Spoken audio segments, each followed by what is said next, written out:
Les étapes de baroudeur, jusque-là, c'était pas le cas. On en a eu 2 là ces derniers jours. C'était prévu comme ça pour vous dans le parcours? Ouais, c'est vrai que cette année, il y en avait peut-être un petit peu moins. On avait ciblé les 2 étapes-là, hier et aujourd'hui. Bon, voilà, le scénario s'est déroulé comme prévu. Je pense que dans l'avenir, on essaiera de privilégier quand même ce type d'étapes. Les sprinteurs nous ont quand même un petit peu... les étapes de sprinteurs nous ont un petit peu déçus et on va pas continuer à en mettre autant.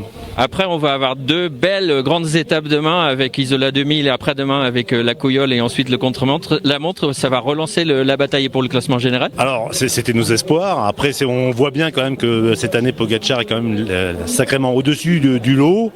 Par contre, on sait qu'il a quand même parfois des difficultés avec la haute altitude. Alors, il reste encore une petite question à se poser demain et des incertitudes jusqu'à demain soir, jusqu'à la cime de la Bonnette. Et après, il saura, je pense, s'il peut ou pas gagner le Tour de France. Et en parlant de questions, est-ce que dans le parcours que vous avez prévu, au final, dans ce qui se déroule sur ce Tour de France 2024, vous avez des surprises? Non, c'est vrai qu'au départ, on savait que ça allait être compliqué parce qu'il y avait eu quand même toutes ces chutes au printemps qui avaient handicapé quand même les outsiders, qui étaient Vingegaard et Evenepoel et Roglic. Et j'ai trouvé qu'ils ont quand même été à un très très bon niveau, et surtout pour faire face à un Pogacar qui est exceptionnel cette année et c'est certainement au summum de sa carrière.